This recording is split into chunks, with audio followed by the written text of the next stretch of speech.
Hello, hello everybody. Welcome to Ancient Mystery. It's a pleasure to be with you. And if we look at this, the Colossi of Memnon, we can see absolute proof beyond a shadow of a doubt of geopolymerization, geopolymer technologies. Even in the New Kingdom, this is 1350 BC, two statues of Amenemhet III. Beyond a shadow of a doubt, they represent this pharaoh. We have the inscription. I'll get to the inscription later. That is very revealing. And here we have absolute proof of geopolymerization. I would like to draw your attention to this. And Wikipedia is full of garbage. I have to say, it's a strong word to use, but it's full of garbage. And it says, well, the statues are heavily damaged. The damage that I see relates to internal damage, structural failure. This I'm not sure of. We see cracks, huge cracks in the supposedly very hard rock. It's just cracking up under its own weight. And if you look at this here, this is the smoking gun that shows you. And to me, this looks like it's got too much sand and not enough cement in the mixture. The whole thing was mixed and cast in one.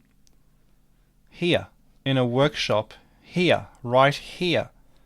That's how we would do it today. Except we seem to not require very, very high standards of stone casting, but the Egyptians did because they wanted this to last forever. And I'm not just saying this. Other people have said this as well.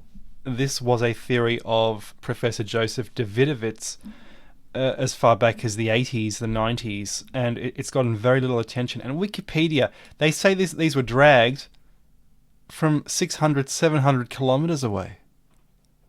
Can you believe it? They would actually write that? The people who were clever enough to build these were not stupid enough to do that. This is the statue of Nero. It was called the Colossus, and it used to be in the place of the Colosseum. And after Nero, they towed it away with 20 elephants, and it's smaller than the Colossi of Memnon. I think it was made of bronze. And they couldn't use elephants in the heat of Egypt to tow two of these. Think of the cost. Think of the terrain. These are not the paved streets of ancient Rome.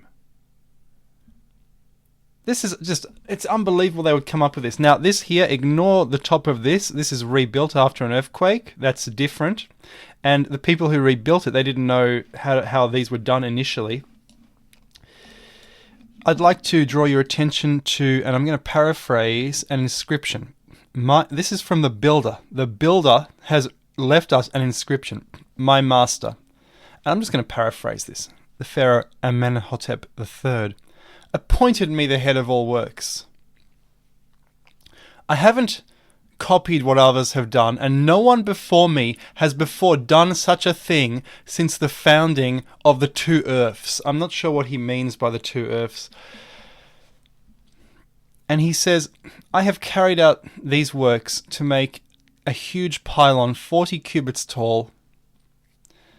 I had a vessel built. I had it ascend the Nile to set its image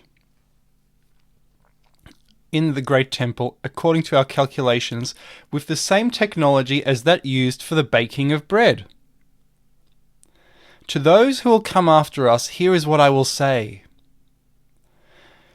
An entire team built a box of ingenious design, and they fashioned the statues with in a light-hearted way, without any hesitation whatsoever.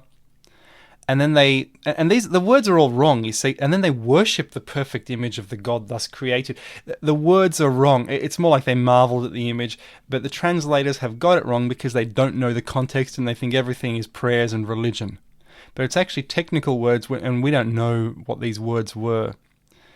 And he then writes that people came from Thebes and rejoiced, satisfied that the statues would stand forever, and they have stood for 3,500 years. The link to this inscription, it's from a book by Joseph Davidovits. I'm putting it in the description, Google Books. And Well, what do you think of that? This is proof of geopolymer. And I mean, I made a video about 6 months ago, and I said the render here has failed. This was rendered over with geopolymer, and it's failed. It's come off. The mixture was wrong, and this is absolute proof of geopolymer. Absolute proof. They had the technology. He describes it as like the baking of bread, and these look like bread loaves. This is how alchemy started. I mean, it's just unbelievable. Guys, thank you very much for your attention. It's always a pleasure.